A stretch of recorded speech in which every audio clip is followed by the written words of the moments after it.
بسم اللہ الرحمن الرحیم، اللہم صلی علی محمد وعلی آل محمد وبارک وسلم۔ السلام علیکم، آپ دیکھ رہے ہیں پروگرام آؤ بات کریں۔ آج کا ہمارا موضوع ہے ڈاکٹر ایس ایم نقوی صاحب کی یاد میں ہم آج سرفراز شاہ صاحب سے بات کریں گے۔ شاہ صاحب ہمیشہ ذکر کرتے ہیں کہ ان کے بڑے دو استاد ہیں، یعقوب علی شاہ صاحب جو کہ ان کے روحانی استاد ہیں، اور جو ان کے کارپوریٹ استاد ہیں وہ ڈاکٹر ایس ایم نقوی صاحب ہیں۔ شاہ صاحب کا بہت وقت گزرا ڈاکٹر صاحب کے ساتھ، اور میں بھی ان خوش نصیب لوگوں میں شامل ہوں جن کی ڈاکٹر ایس ایم نقوی صاحب سے ملاقات بھی ہوئی اور میں نے ان کے لیکچرز بھی اٹینڈ کیے۔ تو آئیے شاہ صاحب سے بات کرتے ہیں۔ السلام علیکم شاہ صاحب۔ وعلیکم السلام۔ ڈاکٹر صاحب، آج ہمارا موضوع ڈاکٹر ایس ایم نقوی صاحب ہیں۔ یہ دنیا سے وہ رخصت ہو چکے ہیں، لیکن ان کی یادیں، ان کی تعلیم، ان کا علم جو ہے وہ موجود ہے اور موجود رہے گا انشاءاللہ تعالی۔ میں یہ پوچھنا چاہتا ہوں آپ سے کہ جو آپ کی پہلی ملاقات ہے ڈاکٹر ایس ایم نقوی صاحب سے، وہ کب اور کیسے ہوئی؟ بسم اللہ الرحمن الرحیم۔ نقوی صاحب ٹرانسفر ہو کے اس گورنمنٹ ادارے میں آئے جس میں کام کرتا تھا۔ پہلی ملاقات شاید بہت زیادہ پلیزنٹ نہیں تھی۔ اچھا۔ اگر پلیزنٹ نہیں تھی تو کچھ اگلی بھی نہیں تھی، لیکن ایک کھچاؤ ضرور محسوس ہوتا تھا۔ اس ملاقات کے چند دن کے بعد میری، حالانکہ اس وقت میں اپنے ڈپارٹمنٹ میں نمبر 2 پر تھا، تو سرکاری پروٹوکول کے مطابق ٹاپ باس نمبر 2 سے ڈیل نہیں کرتے کبھی، لیکن نقوی صاحب ایسا محسوس ہوا کہ وہ ڈائریکٹلی ڈیل کر کے خوش ہوتے ہیں، تو یوں میں ان کے قریب ہوتا چلا گیا۔ تو ذرا سا قریب گیا تو پتہ چلا کہ وہ تو کمال کی شخصیت ہے، اور جس طرح وہ باسنگ نہیں کرتے تھے اسٹاف کی بلکہ ایجوکیٹ کرتے تھے، یہ ایک بڑا فرق ہم نے دیکھا کہ وہ باس نہیں تھے بلکہ استاد تھے۔ اور غالباً ان کی زندگی، انہوں نے ایسا کہا نہیں کبھی، لیکن میرا اپنا اندازہ ہے کہ شاید ان کی زندگی کا مشن یہ تھا کہ وہ نوجوانوں کو وہ ایجوکیٹ کریں اور ان کی گرومنگ کریں۔ تو یہ لفظ نوجوان سن کے آپ تھوڑے سے حیران ہوئے، میں اس زمانے میں نوجوان ہی تھا۔ صحیح۔ یہ 1973 کے شروع کا واقعہ ہے، ارلی 73۔ جو ان کے قریب ہوتا چلا گیا تو پتہ یہ چلا کہ وہ تو اللہ تعالیٰ نے ایک خاص انسان پیدا کیا، اور سکھاتے بھی تھے بڑی محبت سے، ڈانٹ ڈپٹ کا کوئی نام و نشان نہیں تھا۔ مجھے نہیں یاد پڑتا کہ کبھی وہ تلخ ہوئے ہوں کسی بات پہ، یا ان کی آواز میں ہلکی سی بھی تیزی آئی ہو۔ بہت دھیمے۔ میں نے شاید آپ کو ایک واقعہ سنایا تھا جو میں زندگی بھر بھولا نہیں کبھی۔ وہ ایک میٹنگ تھی ہماری، خاصی ہائی لیول میٹنگ، اس میں وی اے جعفری بھی آئے ہوئے تھے جو ایڈوائزر ٹو پرائم منسٹر تھے، آئی اے امتیازی جو چیف سیکرٹری پنجاب تھے، یو این او کے 3 ریپریزنٹیٹو تھے، اسی طرح اور 2-3 سینئر آفیسرز۔ تو نقوی صاحب بھی اس میٹنگ کا حصہ تھے۔ عام طور پر وہ میٹنگز میں مجھے لے جاتے تھے ساتھ، تو میں ان کو، نقوی صاحب بول رہے تھے تو میں ان کو کاغذ باری پر دیتا تھا، جو انہوں نے فگرز دینی ہیں، کاغذ۔ معلوم نہیں کس طرح سے مجھ سے اس دن غلطی ہوئی، وہ آج تک میں نہیں سمجھا میں نے وہ حرکت کیسے کر ڈالی۔ تو جو کاغذ بعد میں دینا تھا وہ پہلے دے دیا، بعد والا کاغذ، پہلے والا کاغذ بعد میں چلا گیا۔ تو نقوی صاحب کا یہ اعتماد اس وقت تک میرے اوپر بہت ہو گیا ہوا تھا، تو بغیر دیکھے وہ بول رہے تھے فگر بولی تو آئی امتیازی صاحب بہت اچھے انسان تھے، بہت قابل آدمی، لیکن بلڈ پریشر کے مریض ہو گئے تھے۔ تو وہ غصے میں آ گئے، اور انہوں نے، نارملی ایسا ہوتا نہیں لیکن انہوں نے بڑی شدت سے ہاتھ جوڑے، تالی بجا کے، کہ یہ بڑی ہائی لیول میٹنگ ہے نقوی صاحب، غلط فگرز نہیں دیں. ہوں نقی صاحب کا منہ سرخ ہو گیا. ظاہر ہے کہ سینئر آدمی ہے، ان کے ساتھ یہ سلوک ہو جائے میٹنگ میں. میں اپنی جگہ بے تحاشی شرمندہ، اور نقی صاحب کو چونکہ جانتا تھا کہ سب کے سامنے تو کچھ نہیں کہیں گے کبھی. میرا خیال تھا کہ جب ہم واپس جا رہے ہوں گے تو گاڑی میں بیٹھ کے مجھ پر گرجیں برسیں گے. میٹنگ ختم ہو گئی، اور باقی تو میں روٹین میں جیسے چلتی تھی میٹنگ خوبصورت طریقے سے وہ چلی. میٹنگ ختم ہونے کے بعد جب ہم گاڑی میں بیٹھ کے آفس کی طرف جا رہے تھے تو نقی صاحب نے ذکر بھی نہیں کیا کہ کیا ہوا تھا. تب مجھے اندر سے بڑی شرمندگی. تو جب میں نے دیکھا کہ نقی صاحب کچھ کہہ نہیں رہے تو میں نے کہا کہ سر آئی ایم سوری، میری وجہ سے وہ کچھ میٹنگ ناخوشگوار ہو گئی. کہ نہیں ہو جاتا ہے، انسان ہے. بہت پولائٹلی جو میں کہا، لیکن آدمی کو محتاط رہنا چاہیے. صرف اتنا کہا. میں آج بھی سوچتا ہوں اس ایج میں بھی کہ اگر ان کی جگہ میں ہوتا تو میں کیسے بیہیو کرتا. وہ عام آدمی کے لیے ممکن نہیں اس طرح بیہیو کرنا جیسے نقی صاحب نے کیا. ایسی چھوٹی چھوٹی چیزیں ہیں جو ہم سیکھتے رہے ان سے، بہت سیکھا. اسی طرح ایک دن میٹنگ ہو رہی تھی تو سڑک پر کوئی ایسا ٹرک گزرا ہوگا جس میں پریشر ہارن لگا تھا. اس نے وہ وہاں ہارن بجایا تو نقی صاحب کہنے لگے کہ دیکھیے یہ جو شور ہے، یہ شور روزانہ 1,00,000 سے زائد نئے آئیڈیاز کا گلا گھونٹ دیتا ہے. ایک اور طریقہ انہوں نے انٹروڈیوس کرایا. میں تو اس کو انٹروڈیوس کہوں گا کہ میں نے پہلی بار دیکھا تھا. رسالے اور اخبار ہمارے یہاں بہت آتے تھے، تو نقی صاحب آرٹیکل کوئی پڑھ لیتے تھے، اس کا جو مخصوص حصہ ہوتا تھا اس کی سائڈ پر لائن لگائی ہوتی تھی انہوں نے، تو وہ دے دیں گے کہ یہ پڑھ کے آئیے. خاصا میں ینگ تھا لیکن اس کے باوجود نقی صاحب شاہ صاحب ہی کہتے رہے کہ شاہ صاحب یہ پڑھیے، پھر اس پہ ہم بات کرتے ہیں. پڑھ لیتا تھا میں. اس کے بعد دن کے کسی حصے میں جب فرصت ہے تو اس کو ڈسکس کر لیتے تھے میرے ساتھ. تو میں نے ریئلائز کیا کہ نقی صاحب اس کے ذریعے دو چیزیں ڈیولپ کر رہے ہیں میرے اندر. ایک تو میری معلومات میں اضافہ ہوتا ہے، اور ڈسکس کر کے ہی وڈ انشور کہ میں پڑھ کے آؤں.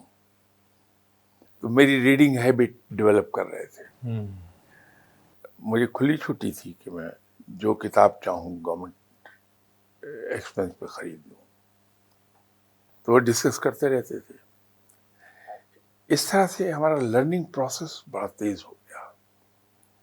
پھر بجٹ پہ ڈسکشن نقی صاحب ہی نہیں سکھائی.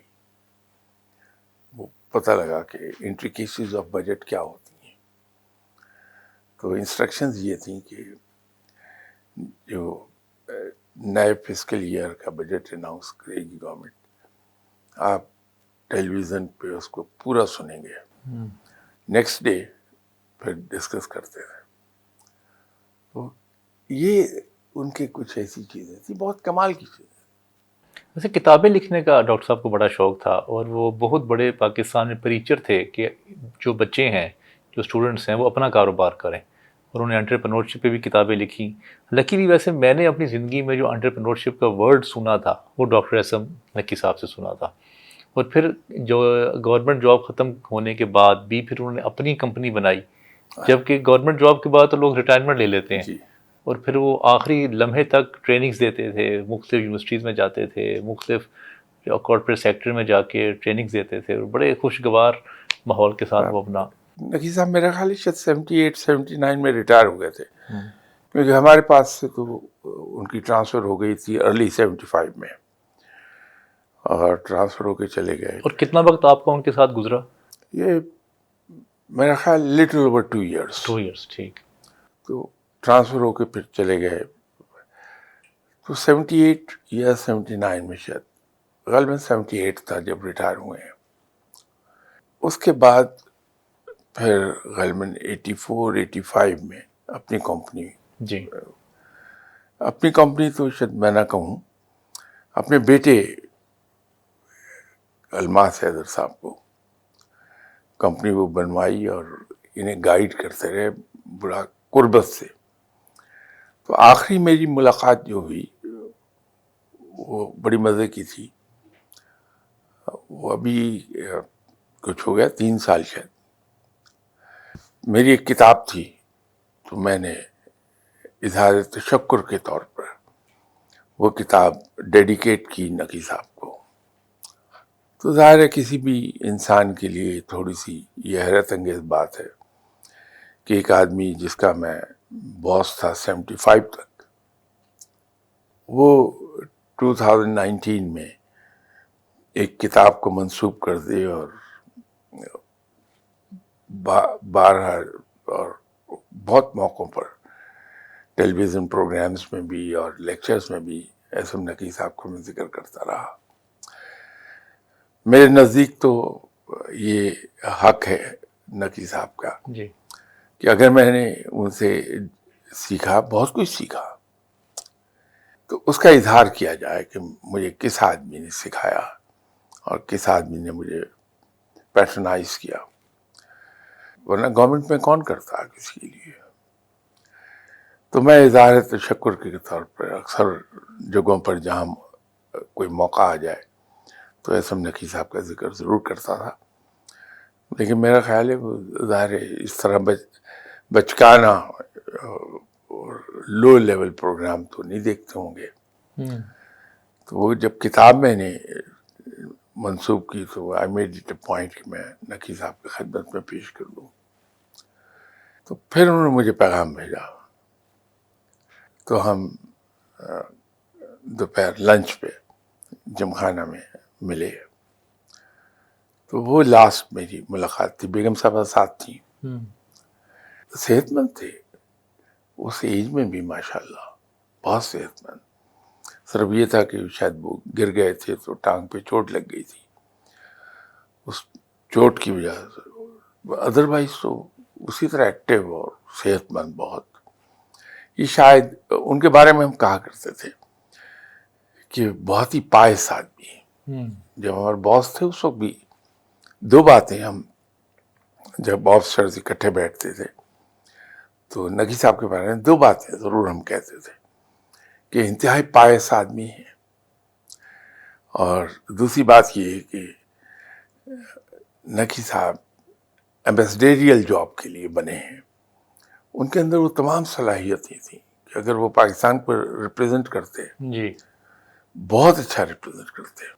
اچھا، ان کی ڈیلی لائف کے بارے میں تھوڑا سا بتائیں کہ وہ کیا سپورٹس کرتے تھے، جم جاتے تھے، اور فیملی لائف کو کیسے مینیج کرتے تھے، ان کے پلیئرز کیا تھے، ان کے شوق کیا تھے روٹین لائف کے؟ میرا خیال ہے سوائے واک کے دوسری کوئی ایکسرسائز نہیں کرتے رہے، اتنا مجھے معلوم ہے. لیکن میری ایک خامی ہے کہ میں کبھی اپنے سینئر کے گھر نہیں گیا، اچھا. اور کبھی میں دفتر کے ٹائم کے بعد اپنے سینئر سے نہیں ملا. یہ ایک میری کمزوری ہے. نقی صاحب سے بعد میں جو ملاقاتیں ہوئیں وہ ان کے ریٹائر ہونے کے 20 سال سے بھی زیادہ عرصے کے بعد پرائیویٹ ملاقات ہوئی میری، ورنہ کبھی میں ملا نہیں. اس لیے ان کی ذاتی زندگی کے بارے میں کو میں زیادہ نہیں کہہ سکوں گا، لیکن جو اندازہ ہے میرا یا ان گفتگو سے کچھ آئیڈیاز مل جاتے ہیں. بڑے لونگ فادر، لیکن یہ پائس ہونا تو نظر آتا تھا کہ بندہ بہت ہی پاک باز انسان ہے، اور زندگی بھی ان کی بڑی پاک صاف زندگی تھی. عادات ان کی بڑی نیٹ اینڈ کلین عادات، بہت دوسرے کو کمال کی رسپیکٹ دیتے تھے. یہ جو سنت ہے، یہ حدیث میں ہدایت بھی ہے کہ چھوٹوں کے ساتھ شفقت اور بڑوں کے ساتھ عزت. جی. یہ نقی صاحب میں بہت تھا. جو آفس میں جو میں لوور کا ورڈ یوز نہیں کرتا، میں ہمیشہ جونیئر سٹاف کا ورڈ یوز کرتا ہوں اس کے لیے. جو پی این سویپر گارڈز اور جو اس طرح کا جو سٹاف ہوتا ہے، ان کے ساتھ کوئی مجھے بتائیے واقعہ، یا کوئی ان کے ساتھ ڈیلنگ ان کی کیسی تھی؟ نہیں، ان کے ساتھ ڈیلنگ ہمدردانہ تھی. وہ کبھی ہم نے یہ نہیں دیکھا کہ وہاں کوئی ایسا سلوک ہو جو ڈیروگیٹری سلوک ہو. ڈیروگیٹری سلوک نہیں تھا ان کا، جی. مناسب تھا. اور ایک ظاہر ہے کہ ٹاپ پر بیٹھے تھے تو ڈسٹینس تو موجود تھا، لیکن اس میں کوئی فرانیت یا اس قسم کا کہ دور ہٹو کا ایکسپریشن نہیں تھا ان کے. بہت ہیلپ فل اور بہت ہی سمپتھیٹک رویہ.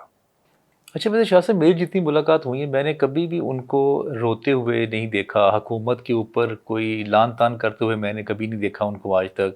سوسائٹی کو برا کہتے ہوئے، حالات کو برا کہتے ہوئے، کبھی اس طرح کی وہ نان پروڈکٹیو گفتگو کبھی آج تک ان کے ساتھ میں نے نہیں دیکھی. نہیں، وہ جو کچھ میں سمجھا نقی صاحب کو، تھرو اینڈ تھرو ایک پازیٹیو اپروچ کے آدمی تھے. نگیٹیوٹی ان میں تھی نہیں، اور پیسمسٹک بھی نہیں تھے، بلکہ انہیں میں نے ود ان لمٹس آپٹمسٹک ہی دیکھا. ایک فرم یقین ہوتا تھا کہ ول ٹرن دا ٹیبلس. تو یہ اسی آدمی میں ہوتا ہے جو بہت پازیٹیو ہو. تو تنقید، نیگیٹو تنقید وہ کرتا ہے جس کے اندر نیگیٹیوٹی ہے. یہ پروفیشنل رائے تو دے دیں گے کہ فلاں جگہ غلطی ہو گئی، فلاں جگہ یہ، لیکن تنقید نہیں ہے، کرٹیسزم نہیں تھا. خود ہمارے یہاں بھی جو میں نے عرض کیا کہ جس زمانے کی میں بات کرتا ہوں، نوجوان تھا، کوئی زیادہ تجربہ نہیں تھا، کبھی ڈسکریجنگ بات نہیں کی. کئی بار ہوا کہ شاہ صاحب یہ ذرا فلاں چیز پر ایک پیپر لکھ لائیے.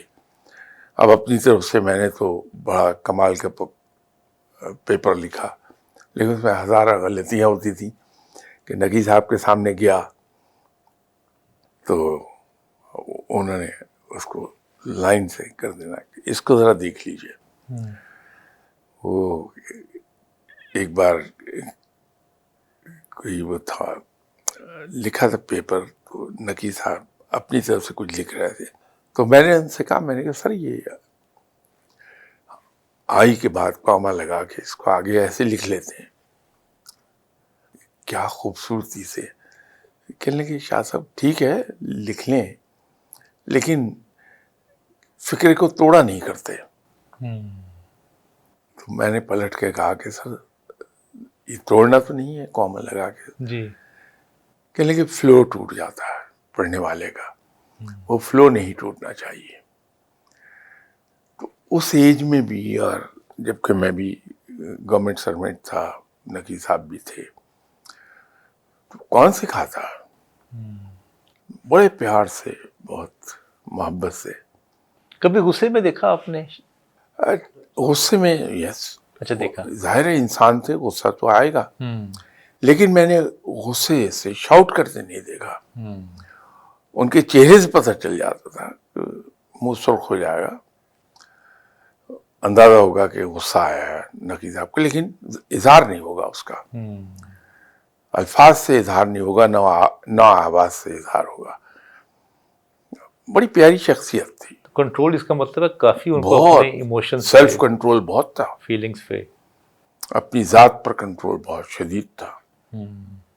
اچھا، آپ نے کبھی یہ دیکھا کہ جب کبھی انٹرویوز کرتے تھے جن کو وہ ہائر کرتے تھے، تو ان میں کن خصوصی چیزوں کو دیکھتے تھے؟ کیا کوالٹیز دیکھتے تھے جن لوگوں کو ہائر کرتے تھے، یا جن کے ساتھ کوئی بزنس کرتے تھے یا پلان کرتے تھے؟ نہیں، اس طرح سے چونکہ گورنمنٹ ڈپارٹمنٹ تھا تو ہائرنگ ہوتی نہیں رہی، تو منسٹری سے لوگ آ گئے. لیکن میں نے یہ دیکھا کہ ان کی پرکھ کمال کی تھی. وہ پک کر لیں گے اور پک کر کے ایک واقعہ ان کے مجھ تک پہنچا جی. جو نہیں پہنچنا چاہیے تھا، وہ پہنچ گیا مجھ تک. میرے جو ڈپارٹمنٹل ہیڈ تھے کچھ دیر کے لیے 2-4 مہینے کے لیے میرے ان کے درمیان تعلقات کوئی زیادہ خوشگوار نہیں رہے. تو انہی دنوں ہماری اینول کانفیڈینشیل رپورٹ لکھی جا رہی تھی. تو انہوں نے مجھے ایوریج لکھ دیا اچھا. میری کانفیڈینشیل رپورٹ میں. نہ نقی صاحب نے اس کا ذکر کیا، نہ میرے باس نے کبھی ذکر کیا، یہ کسی اور جگہ سے پتہ چلا مجھے.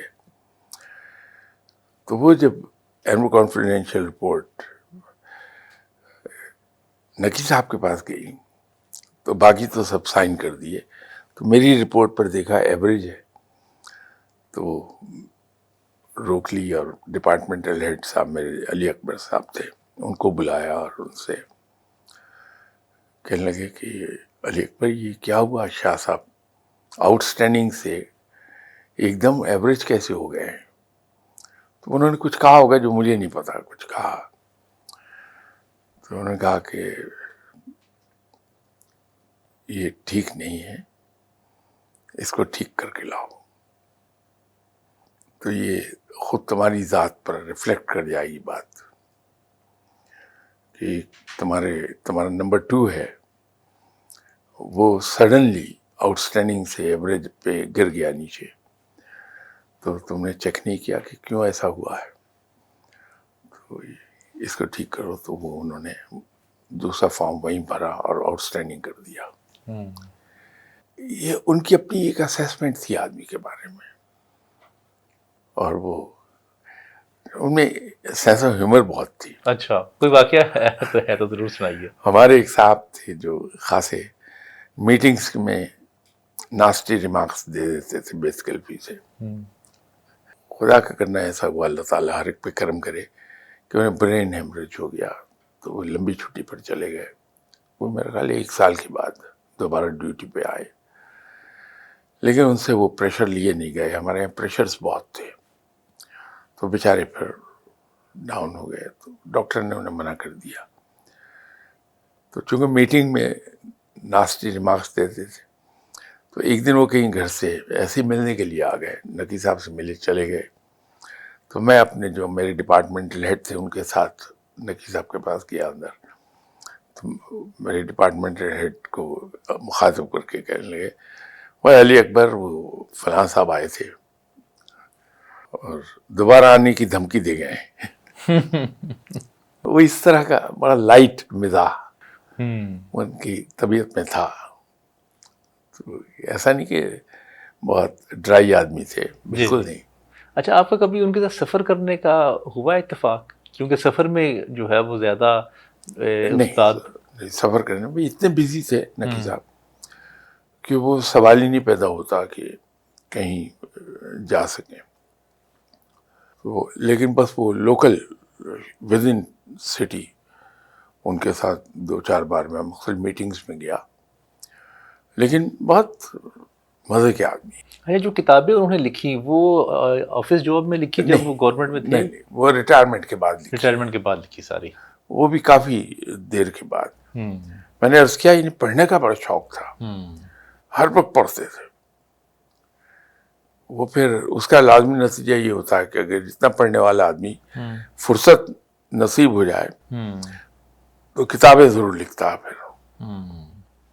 اچھا، ویسے بہت کم ایسے گورنمنٹ کے آفیسرز دیکھے ہیں، ایک تو جو جاب ختم ہوتی ہے اس کے بعد بھی پروڈکٹیو ہوں، اس کے بعد بھی کتابیں لکھیں، اس کے بعد بھی لیکچرز دیں، یا اس کے بعد بھی وہ مختلف یونیورسٹیز میں یا کارپوریٹ سیکٹر میں ایز اے گیسٹ اسپیکر جائیں. بہت ہی میں نے تو کم دیکھا ہے کہ ایسے جو گورنمنٹ آفیسر جب وہ ان کی ریٹائرمنٹ ہوتی ہے، ان کی وہ پینشن لگ جاتی ہے اور وہ اپنے آپ کو ریٹائرڈ سمجھتے ہیں، اور کچھ ہی سالوں کے بعد ان کو بیماریاں لگنی شروع ہو جاتی ہیں وہ شوگر بلڈ پریشر کی گولیاں کھاتے ہیں. تو یہ جو ان کا جو لائف سٹائل تھا، یہ میں بڑا متاثر ہوا ویسے یہ دیکھ کے کہ ایک ایک منٹ اپنا یوٹیلائز کرتے، یوزفلی یوٹیلائز کرتے تھے. میں نے انہیں فارغ بیٹھے نہیں دیکھا کبھی، یا تو دفتری کام نمٹاتے دیکھا یا اخبار پڑھتے دیکھا. تو چونکہ ریٹائرمنٹ کے بعد بھی انہوں نے ریٹائرمنٹ نہیں لی، اسی لیے تو وہ ایس ایم نقی کہلائے. بالکل. اچھا ویسے جب اگر آفس کے میں تو صرف جب کام ہوتا تھا، جب کام کے علاوہ جب ویسے اسٹاف بیٹھا ہوتا تھا، آپ لوگ کولیگس بیٹھتے تھے، تو ڈاکٹر صاحب عموماً کن موضوعات پہ گفتگو کرتے تھے؟ نہیں، وہ جنرلی گرومنگ کی بات ہی، میں نے ایسی چیزیں بولیں گے. جیسے ہمارے یہاں انہوں نے ایک نیا سسٹم انٹروڈیوس کیا جی کہ پیریوڈیکلی جو آفیسرز ہیں وہ ہم ڈنر پر اکٹھے ہو جائیں، ویکینڈ، کوئی ایک ویکینڈ لے لیں 2 مہینے 3 مہینے کے بعد، and then he will make it a point کہ وہ خود ضرور آئیں. بلکہ ایک تصویر بھی کہیں ایک دن کسی بچے کے ہاتھ لگی، تو ہم ایسے ہی کسی ڈنر پر ایک ہی صوفے میں میں اور نقی صاحب اکٹھے بیٹھے ہوئے ہیں. تو وہاں بھی کبھی انہوں نے پھر دفتر کی بات نہیں کی. اوکے. وہ جنرل باتیں کریں گے جس سے ہم سیکھتے جائیں. یہ ایک کمال کی چیز. اچھا ویسے زیادہ تر یہ دیکھا ہے کہ جو بڑا آفیسر ہوتا ہے وہ بولتا زیادہ ہے اور وہ سنتا کم ہے. تو ڈاکٹر صاحب کی کیا مزاج تھا؟ وہ سنتے زیادہ تھے یا وہ بولتے زیادہ تھے؟ نقی صاحب واز اے ونڈرفل لسنر. اچھا لسنر اچھے تھے. اوہو، میری ذرا زیادہ قربت رہی دوسرے افسروں کی نسبت. کیونکہ آپ نمبر 2 تھے. نہیں، میں تو ڈپارٹمنٹ میں نمبر 2 تھا. نقی صاحب تو he was big boss. Okay. لیکن اس کے باوجود بڑا قریب چلا گیا تھا نقی صاحب کو میں. جتنی مرضی لمبی بات کر لوں میں، جی بڑی خاموشی سے مجھے دیکھتے رہیں گے، بڑی توجہ، ایسا لگتا ہے جیسے پوری طرح ایبزارب ہے میری گفتگو میں. بھلے کچھ اور سوچ رہے ہوں، لیکن اندازہ یہ ہوتا تھا کہ پوری توجہ سے میری بات سن رہے ہیں. تو اگر میں 15 منٹ بھی بولا ہوں تو خاموشی سے سنتے رہیں گے، اور اس کے بعد بڑا مختصر جواب ملے گا، اور لیکن ہوتا بڑا کمپریہنسو تھا، بڑا خوبصورت جواب. بڑے کمال کے آدمی تھے. بس پروگرام کو میں آخر میں لے کے جاؤں گا، اور میں چاہوں گا کہ نقی صاحب کی پرسنالٹی کو آخر میں آپ 3 ورڈز میں ڈسکرائب کر دیں. وہ استاد تھے، افسر نہیں تھے. جی. کیونکہ میں نے تو یہ پایا، جو میں سمجھا، کہ ان کی زندگی کا مشن تھا شاید کہ نوجوانوں کو گروم کر کے اوپر اٹھانا ہے. ان کے بارے میں یہ کہا جا سکتا ہے افسر نہیں، استاد تھے. ٹھیک ہے، آپ کے وقت کا بہت بہت شکریہ. ڈاکٹر صاحب سے میری جتنی ملاقاتیں رہیں، میں نے ان کو بڑا شفیق پایا، اور اکثر ان سے لوگ ایک بات کہا کرتے تھے، کیونکہ ہی واز 97-98 جب ان کی وفات ہوئی. بلکہ میری خواہش یہ بھی ہے کہ جب انسان اس دنیا سے رخصت ہو جاتا ہے تو ہم ان کے بارے میں کافی گفتگو کرتے ہیں، ان کی پذیرائی کرتے ہیں، ان کے بارے میں بات کرتے ہیں. یہ گفتگو کہیں نہ کہیں انسان کی زندگی میں بھی ہونی چاہیے، تاکہ وہ گفتگو ان تک پہنچے اور وہ اپنے بارے میں یہ سن کے، یہ دیکھ کے ان کو بھی کوئی مزہ آئے کہ ہمارے بارے میں لوگ کیا بات کرتے ہیں. کیونکہ ہمارے معاشرے میں زیادہ تر یہی دیکھا گیا ہے کہ جب لوگ اس دنیا سے رخصت ہو جاتے ہیں تب جا کے ان کے سیمینارز کروائے جاتے ہیں، ان پہ کالم لکھے جاتے ہیں، ان پہ بات ہوتی ہے. تو یہ زیادہ تر میرے خیال سے زندگی میں ہمیں یہ اب طور طریقہ اپنانا چاہیے کہ یہ زندگی میں ہم بڑے لوگوں کو سراہیں، ان پہ گفتگو کریں، ان کی بات کریں، تاکہ وہ سوچ سکیں زندگی میں کہ ہمارے بارے میں لوگ کیا سوچتے ہیں، کیا جانتے ہیں. تو مختلف جگہوں جب ڈاکٹر صاحب جایا کرتے تھے لیکچرز کے لیے یا میٹنگز کے لیے یا ٹریننگز کے لیے، تو جو ان کے جو قریبی لوگ ہوتے تھے وہ ڈاکٹر صاحب سے کہا کرتے تھے کہ اب آپ ریسٹ کریں، کیوں آپ اتنا تردد کرتے ہیں زندگی میں، کیوں آپ اتنی تگودو کر رہے ہیں، اب آپ کا ریسٹ کا ٹائم ہے، آپ آرام کریں زندگی میں. تو ڈاکٹر صاحب کا نا ایک تاریخی جملہ ہوا کرتا تھا، مجھے بڑا ہمیشہ سے وہ فیسینیٹ کرتا. ڈاکٹر صاحب کہتے ہیں کہ جب میں نے قبر میں جانا ہے تو میرے پاس آرام کرنے کے علاوہ اور کوئی کام نہیں ہوگا، تو لہٰذا قبر بنی ہے آرام کے لیے، زندگی بنی ہے کام کرنے کے لیے. آپ کے وقت کا بہت بہت شکریہ.